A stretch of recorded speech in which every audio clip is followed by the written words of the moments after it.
to present you in Portuguese and make and welcome, and then I'll say it in English, and I'll say you the start time, okay?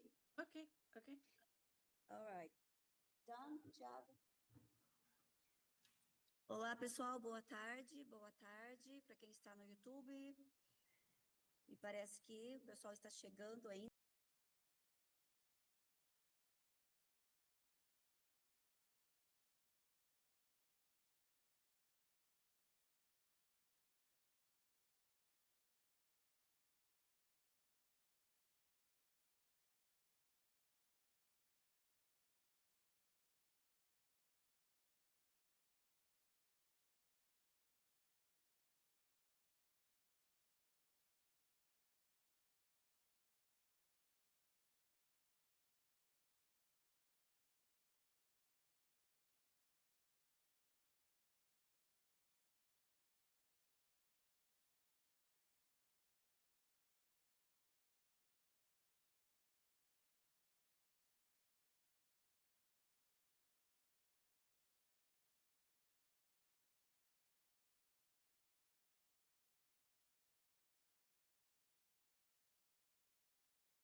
Deixá-la, né, com o microfone aberto para que ela possa falar conosco sem interrupções. Tudo bem? Good afternoon, everyone. It's a great pleasure to welcome you all here to International Conference organized by UNIR University. Today, we are honored to receive Professor Carol Fimmen from the College of Southern Nevada Partners. She'll present, the lecture entitled Advancing Global Engagement Through Higher Education, Sustainable Partnerships, Exchanges, and Innovation. Professor Carol, thank you very much to accepting our invitation and for being here with us today. We truly appreciate this opportunity, and the floor is yours. You may start. Thank you. And I will say good afternoon to all of you. It is a pleasure to be here and to be able to share with you a little bit or some of my own experiences in internationalization. I have worked in higher education for over 35 years, and all my work has been in international education. I have worked in countries throughout the world and almost all Latin America, including Brazil, many universities in Brazil, South America, Central America, North America, Asia, Africa, Middle East, so almost everywhere. So through my career, I've learned a lot about global engagement. And what does global engagement mean? And global engagement, the essence of that is really partnerships, connections, alliances.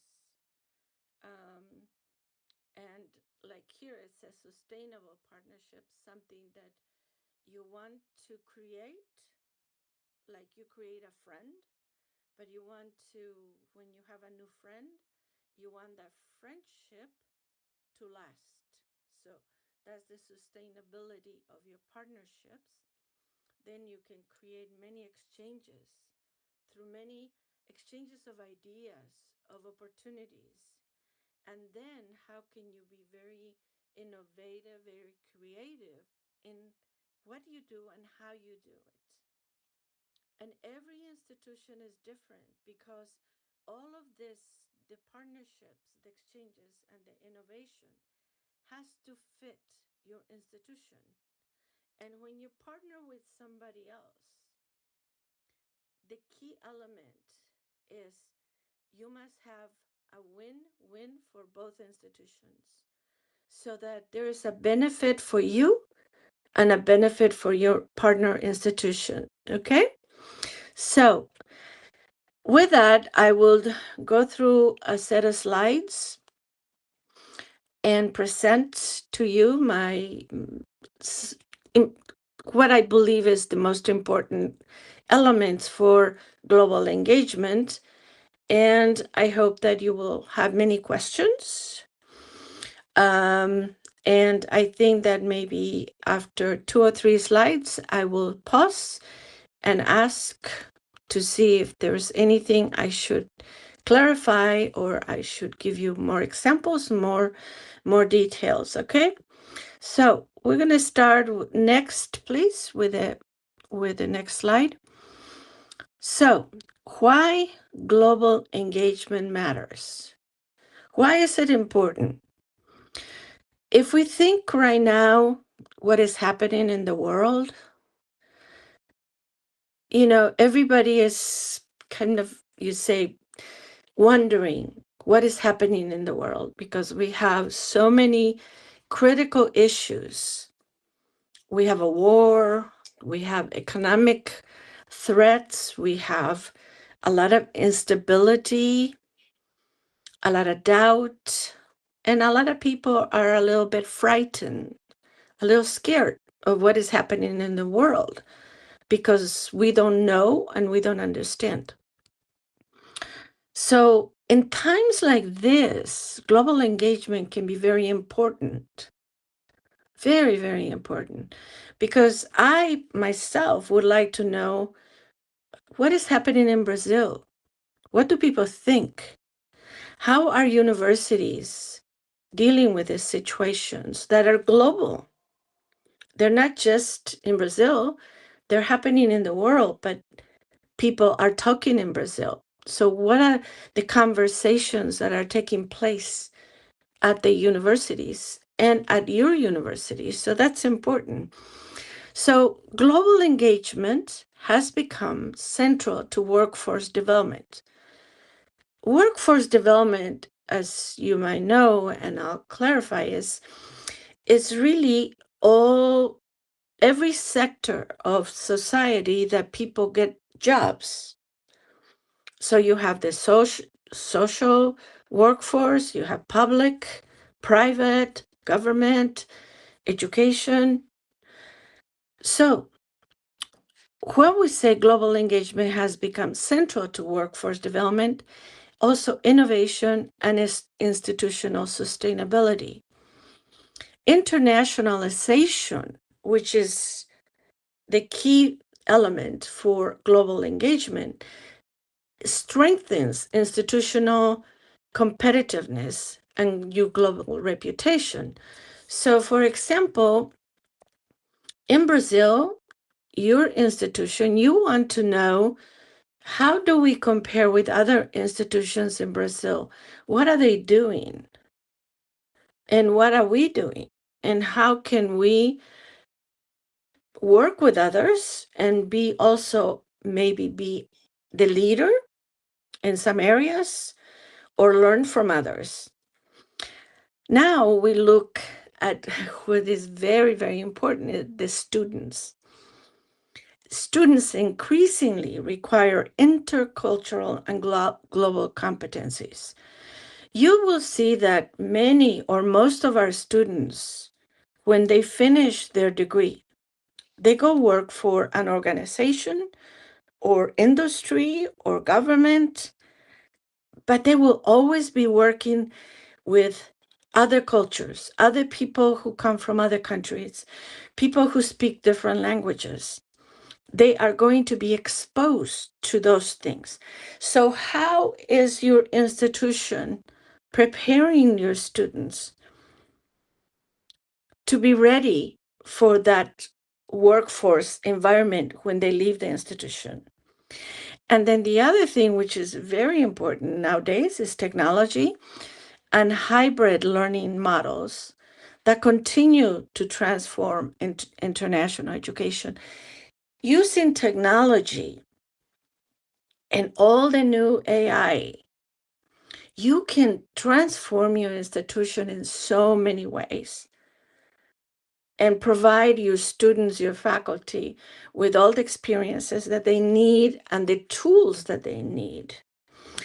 So from this slide, what I would like to propose to you or ask to you, and this can be something that you and the leaders of the university can talk and discuss. So it's a strategic reflection. Is your institution reacting to globalization, or are you strategically working to be a leader in it? So that's a very important question. You say, oh, it's international. Let's have a fair. Let's have an international fair. That's reacting. So what are you going to do? You will have maybe a weekend fair, which will be very nice. You will have food from many countries, music, dancing, maybe a film, maybe many things. But then what happens after that? So, but then how would you want to be a leader and to lead your institution, for your institution to be a leader in this area? So I want you to think of those things, and hopefully you will have this dialogue. So next, please. Okay, so now we're talking about, like I mentioned, the strategic internationalization, because that's what you want to do. You do not want to be reactive, you want to be strategic. So strategic internationalization integrates global perspectives into academics, workforce development, research, and service. So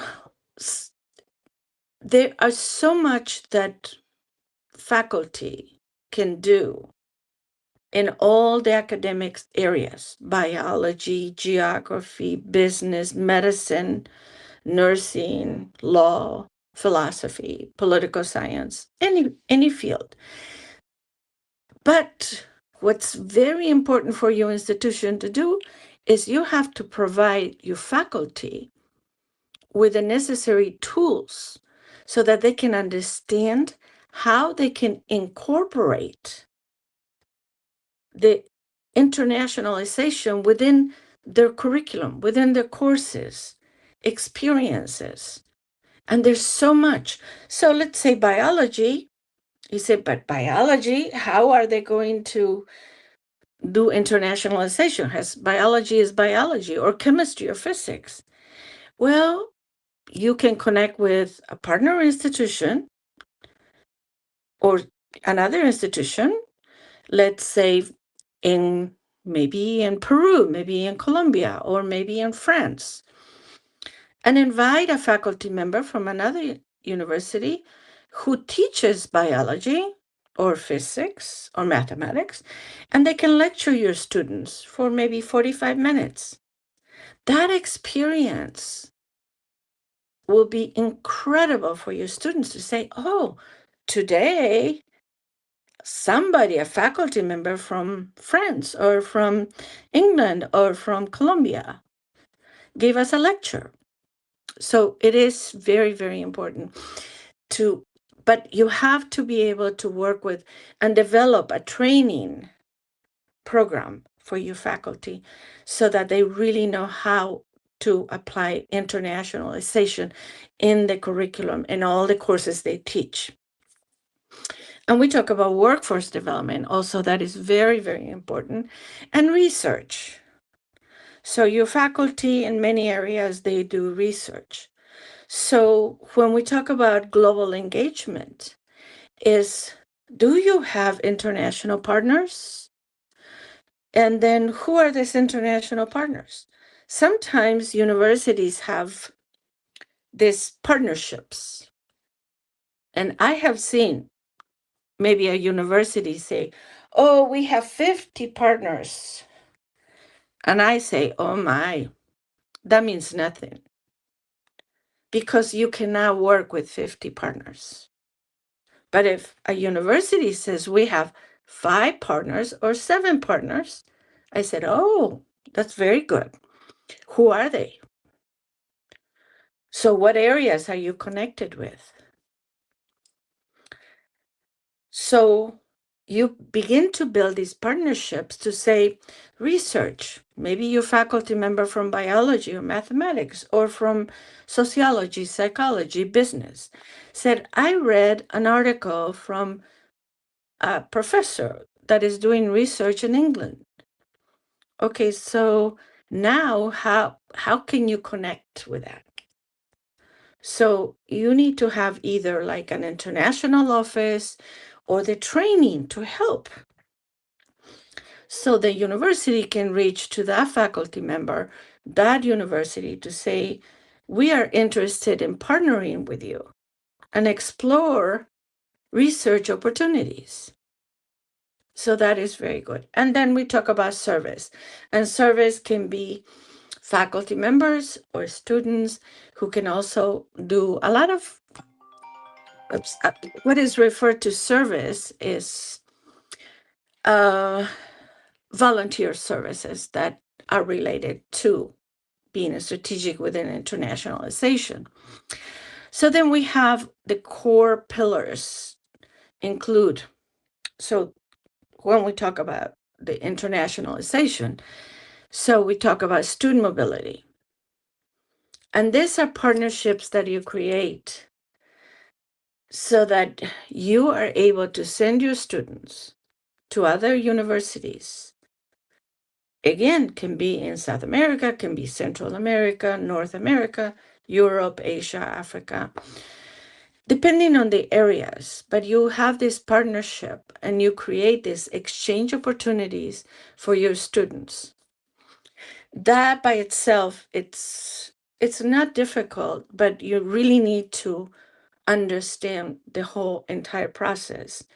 So for mobility of students, exchange of students, usually the students pay the tuition at your institution, at the home institution. They don't pay at the other institution. They just need to cover their living expenses, maybe live with a family, cover their food expenses.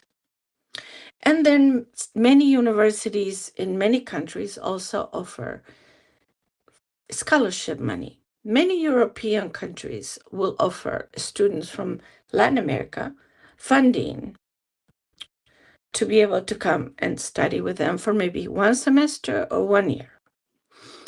So the core pillars, again, is student mobility, student exchanges, partnerships. The partnerships can be the institutional partnership, academic partnerships, biology department, faculty member exchanges, also innovation, create new models, create new ideas. You always say, what if? What if we do this? What if we do this? How can we do this, or how can we attain this? So then workforce alignment, right? So as you are working to educate the young people so that they be ready to go in the workforce, are all that training, is it aligned with the reality that they will be exposed to? And of course, most important, all of this, you always should think about sustainability. And why sustainability is so important? It's so important because you're going to spend a lot of time. It's a lot of work. So you don't want to do all this work and then it blows up and nothing happens. You don't want that. So then the institutions must also align internationalization with measurable institutional outcomes. So as you begin the process of internationalization, what is the outcome? You begin with the idea, okay, we will internationalize our institution. Okay, so that's the very beginning, okay? But so the first question is why? Why do we want to do this? So that is when you say, what is the institutional outcome? What do you hope to have at the end? sometimes I think of when I do training is, what is in the horizon? What do you see out there? You know, the horizon, when you look at the mountains and you look at the sky or the water, what do you see? And that's what is very important. So then, the global engagement, all of this must support both the mission and economic impact of your institution. And so all these are very, of course, very, very important. And we could discuss many of these things in detail, but it would take many hours of training to go through all of this.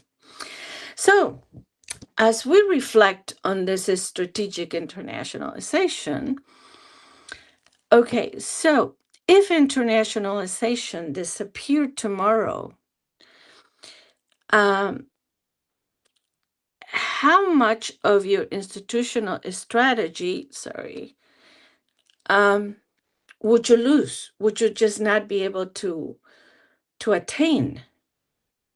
So if it disappears, what will your institution do in that sense? So that's a little bit of a very abstract thought that is very, very important.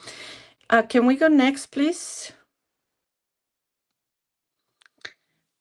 Okay, so now we will talk about the strategic global partnerships. Sustainable partnerships create shared academic workforce and economic value. We don't do these partnerships just because, but we should have a partner in France or in England or in India or Africa or Portugal. There needs to have a real value, most important in the academic value, the faculty, the students, right? And then, of course, the preparation of the students for the workforce. And what does that do to the economy, the economic value, not only to your institution, but to your community, which is very important. Models include articulation agreements.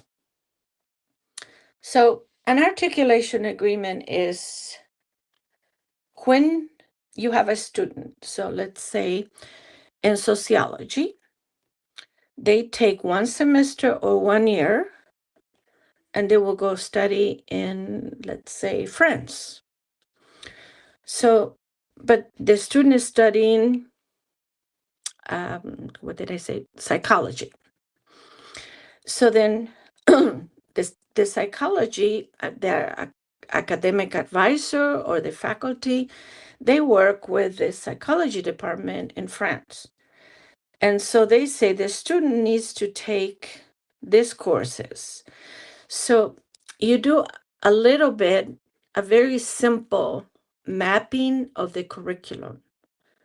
So you have your courses are over here, and the courses of France are over here. So you match, and the student is over here. A student must take these courses at your institution, but the student will go to France to study. So they need to take those courses in France. You must avoid always that the student does not get the credit for those courses back and forth. So that's another piece that is part of the developing these partnerships that you need to be very careful. Maybe you already do this. Maybe some of you already understand this. And I apologize if sometimes when say I'm lecturing to the choir is because maybe you already know a lot of this, which is good.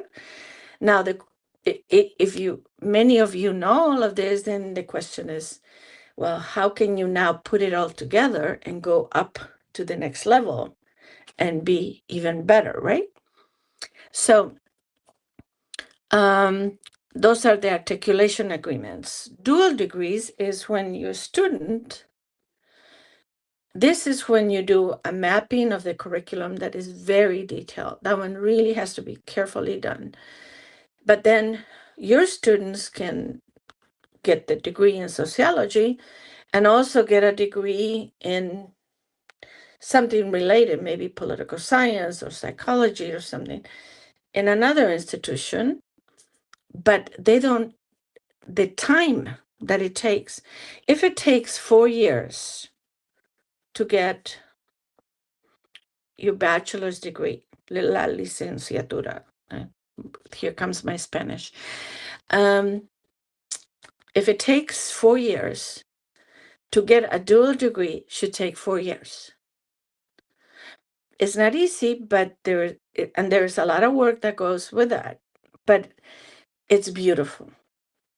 Because then the student is so proud because they have a degree from your institution and a degree from another country. So that is also very nice. Research consortiums. Again, we talk about the faculty and doing research. There are so many international organizations, and I'm sure your faculty participate in many of this. So this is very good. And the other thing that is so important is, how are you partnering with your industry?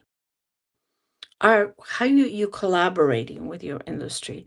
They are so beautiful models how universities can really connect with the industry.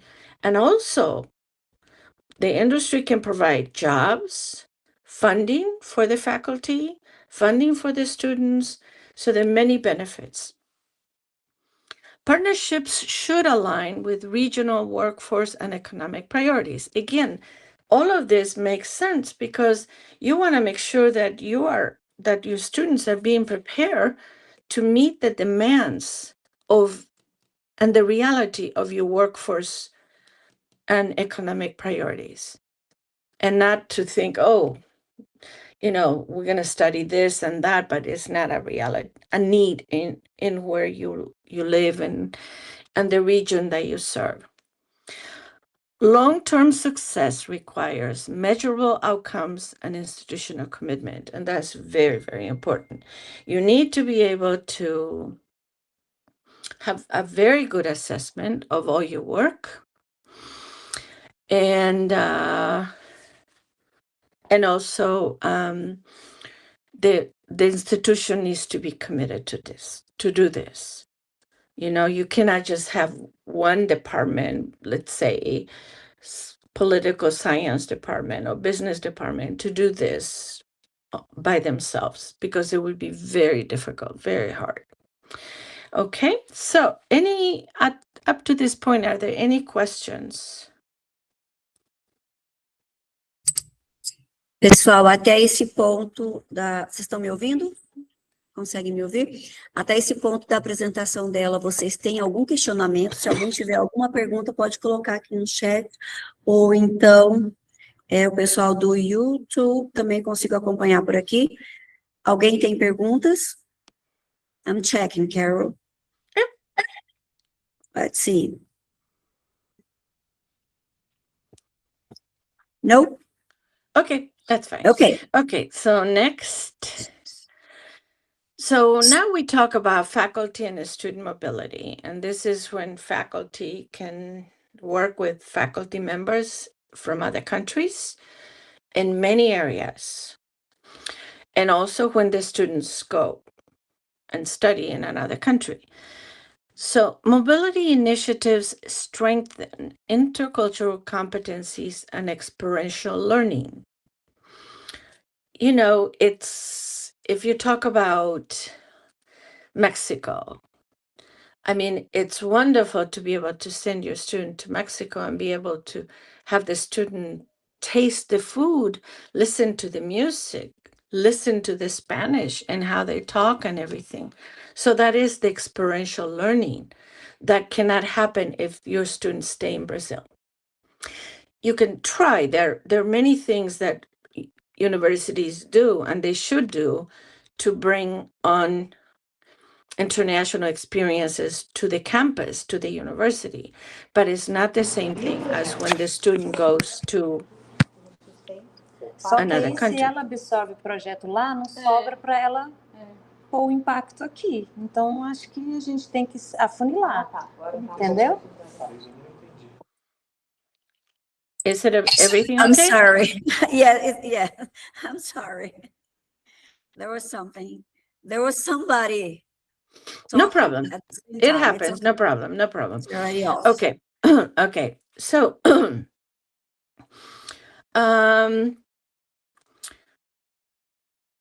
programs may include semester exchanges, internships, hybrid mobility, and COIL models. So all of this is so many amazing opportunities.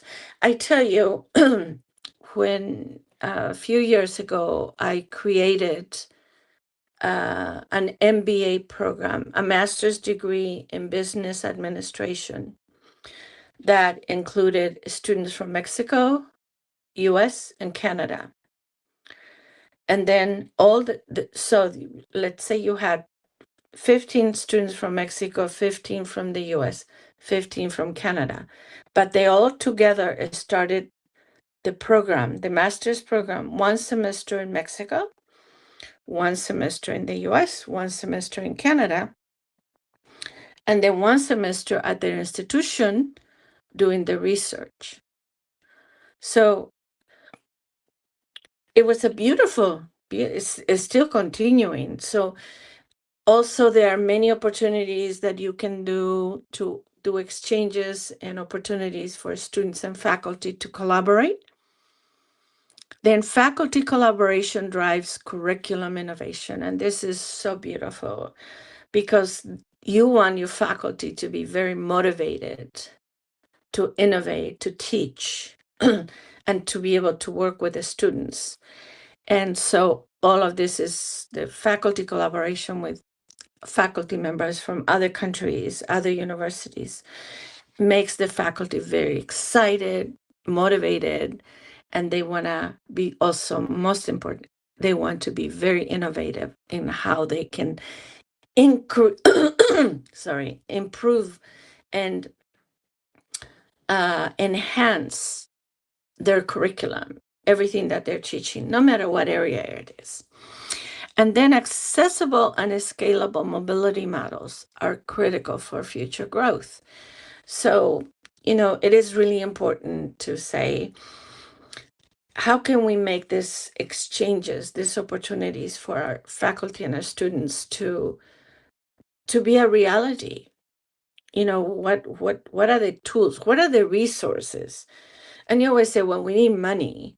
Well, yes, you need money, but you need to first have a plan. So all of this that I'm talking about is you need to put it all together into a plan, and then you work with that. And believe me, there's resources and funding, money that's available. So now going back to the strategic reflection for this slide is, who still lacks access to global learning opportunities at your institution and why? So that is a very, very important question. And it's not like a question that you can answer just like that. You need to reflect. You need to think. Are there some areas in your university that faculty and students have many opportunities to gain global perspectives, international experiences, but are there areas that the students get nothing? So that is also very important to think about. Next. So funding and sustainability models, and here again, going back to the funding, as I said, sustainable international programs require diversified revenue streams. So diversified revenue streams means some money can come from the institution, some money can come from local, from the government, federal government, maybe from some international organizations. So there is money, there's funding. And you cannot just rely on one to say, well, the university has no funding.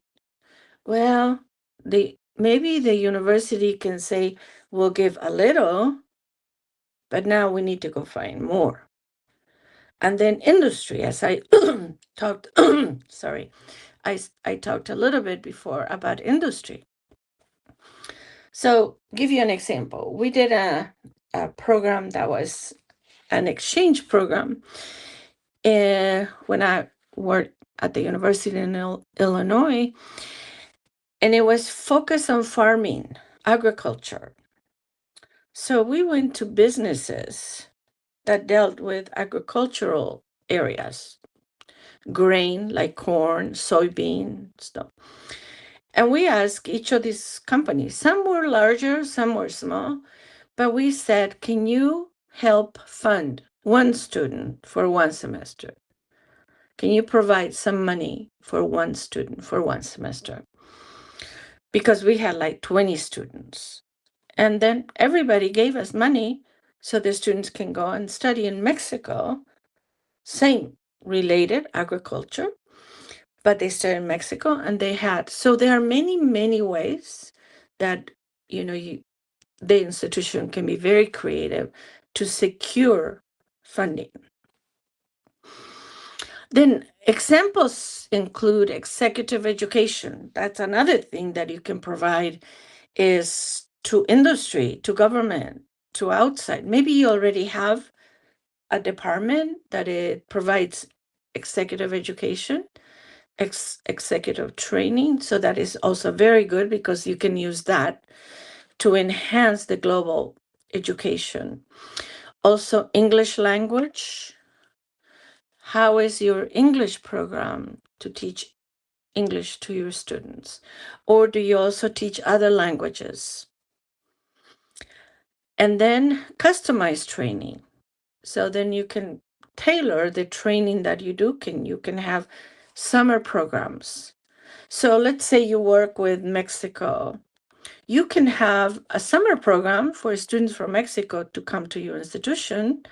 It's not a semester long, but it can be customized so that the students from Mexico can come and learn something that is related to their area of study, but they will learn that from you. So then funding may come from like Fulbright programs, Erasmus, foundations, corporations, and exchange programs. Financial sustainability ensures long-term institutional impact and scalability. So the reflection here is, are your institutional initiatives financially sustainable or dependent on temporary funding?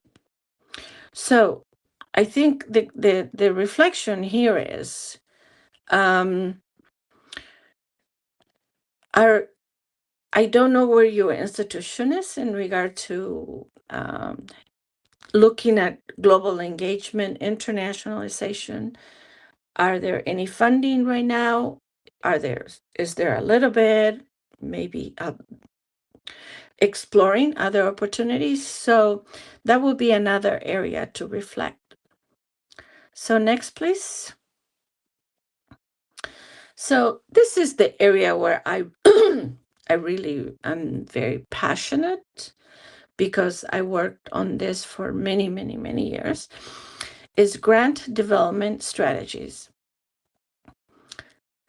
Many private foundations, private enterprises, like the Kellogg Foundation, the Ford Foundation, and thousands of other foundations, many will say that every year they have so much money because nobody applied for grants. Just because people don't know. They said, oh, I don't know how to do.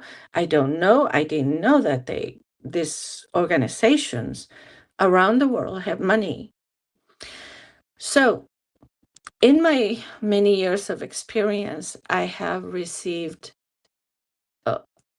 and I will be honest with you, many, many millions of dollars to create programs in international education. So I'm very proud of the work I did. And it's a lot of work, but it's also beautiful. So grant development strategies, successful proposals combine innovation, partnerships, measurable outcomes, and sustainability. Most of those foundations they ask for that. And your idea has to be innovative. They want something new. They want you to try something that nobody has done before. And then they want you to partner with others. So now you need to build a partnership, maybe 2 or 3 partners. And then you need to know how you're going to measure that what you're doing works. And what is your plan to create that sustainability that is so important? Strategic grants align institutional priorities with workforce and community impact. So those are also very important to take into account when you are doing the grant, when you're asking for money.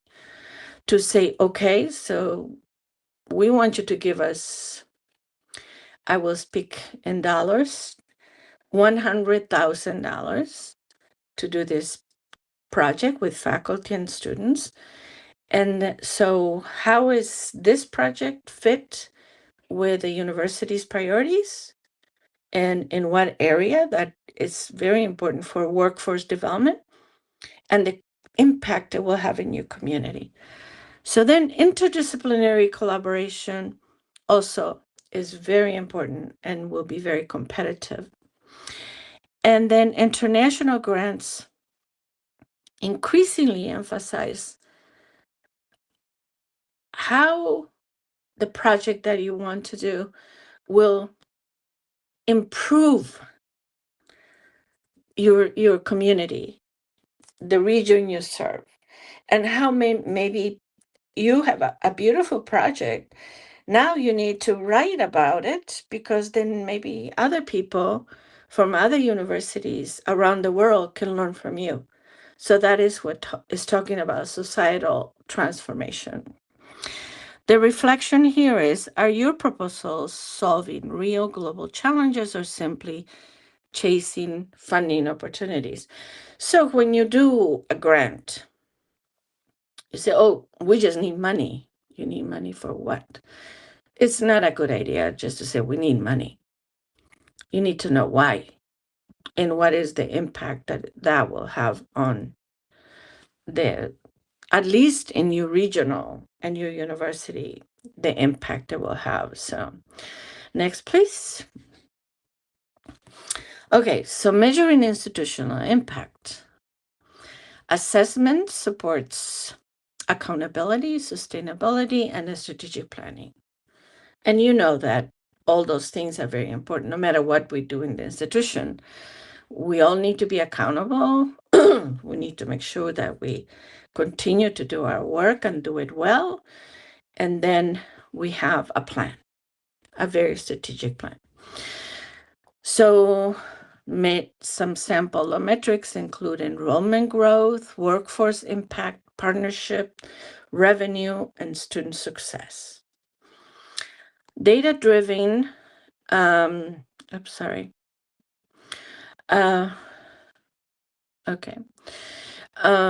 data-driven decision-making strengthens institutional credibility also. I mean, those are things that all of you are doing anyway as an institution, but this is very focused on the global engagement area. And then continuous evaluation supports long-term program innovation and sustainability. That is really, really important. So a reflection here is, how do you currently measure the real impact of internationalization? And maybe your institution has not really dived into a very in-depth internationalization plan, but it's a question that you would want to ask at some point. Next, please. The future trends in global education, global engagement, is hybrid and virtual learning models continue expanding global access. And there are so many online exchanges, so many. You already know, after COVID, we all learned how we can work online and do so many things with our partners. So then internationalization is becoming increasingly workforce driven, very focused on workforce development. And then industry and university collaboration in accelerating globally. I mean, that is really, really important. What, I would love to see, what are the companies that are in your area? Not just little area, but the region. Are they connected globally? And if they are, that's wonderful for you, because now you you can begin to build partnerships with them, and then build the partnerships with other countries, especially with the countries they work with. Institutions must adapt rapidly to technology, enable global engagement. So we all know that right now technology is very important, and everything we do in teaching, learning, the whole higher education institution is learning on how to now meet the demands of the new technologies that are coming our way. Okay, next is key strategic recommendations for you. Develop institution-wide internationalization frameworks. You need to have a very good plan. If you really say, we are going to do this, and it will take us maybe 6 months to a year to create the plan, and that's okay. There are many, many people out there, and I'll be including myself, that would love to help and guide institutions like you to say, what do you want to do? So, here I'm just giving you a very, very global overview. Then we're talking about strengthen partnerships aligned with workforce development.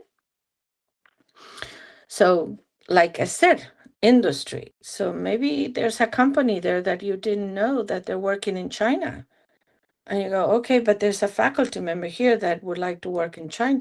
So suddenly you need to really look who is out there in your region, not just your community, but your region, and that you can align with them. Invest in sustainable revenue generating international initiatives, and that also is very challenging, but you can do that. And create scalable models focus on measurable impact and innovation. So I really like this question, this reflection. What bold step would your institution take in the next 12 months to transform your institution? And what it means bold in English is, I don't know the word in Portuguese, but what this final decision to say, we will do this, and we will work on this for the next 12 months. So that would definitely be something that would be very good. And, sorry, okay. Okay, so that concludes my presentation to you. And any questions or discussions, I'd be very happy to answer anything. There's so much in here, and just in 1 hour is not possible to really, because almost every pillar that we talked about requires several hours of training and discussion. So thank you very much for the opportunity. It would be necessary like 2 or 3 hours just to be here talking about internationalization. It's interesting thing, and it's good to work with. And UNIRG is doing an excellent work by internationalization. I have a problem with this word, internationalization. I have a problem. It's the same of saying paralelepípedo in Portuguese. Some people can't. And I can't say internationalization.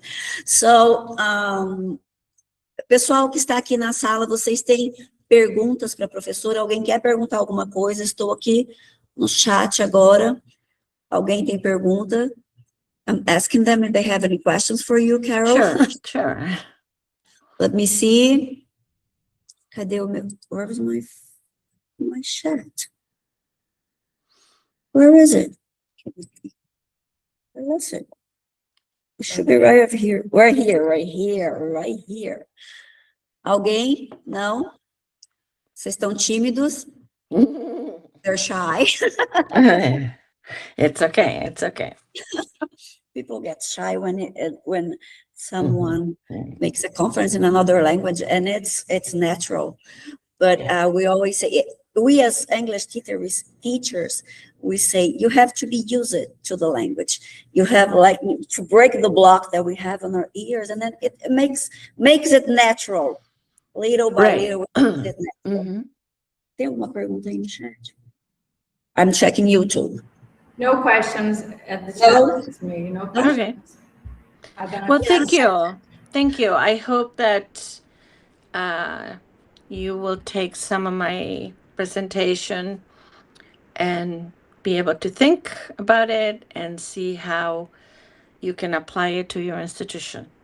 Sure, for sure. It was a pleasure having you here. And it's very, very challenging for us. We have a lot of challenge to put our internationalization. See, she also has a problem with the word. To make it work, so it's not easy for us. We are in the beginning of everything, so I would like very much to thank you for your contributions. It was so nice, so wonderful. Listen it for you, because you are so you have so know-how about it, so it's very good to listen it for you. Thank you. Thank you. We're going to end our broadcast in YouTube. You can hold on just a second. Pessoal que está nos acompanhando pelo YouTube, muito obrigada pela participação de vocês. Foi um prazer tê-los aqui também. Lembrando que amanhã nós temos outra palestra internacional e esperamos vê-los por aqui. Nós vamos encerrar agora a sala do YouTube. And we're gonna stay here, right, Carol, for like 15 or 20 minutes with the team. Thiago, cut it out, please. Aqui nós não precisamos, quer dizer, talvez nós, não, porque agora nós vamos ter uma reunião de uns 15 ou 20 minutos. Eu acho que dá.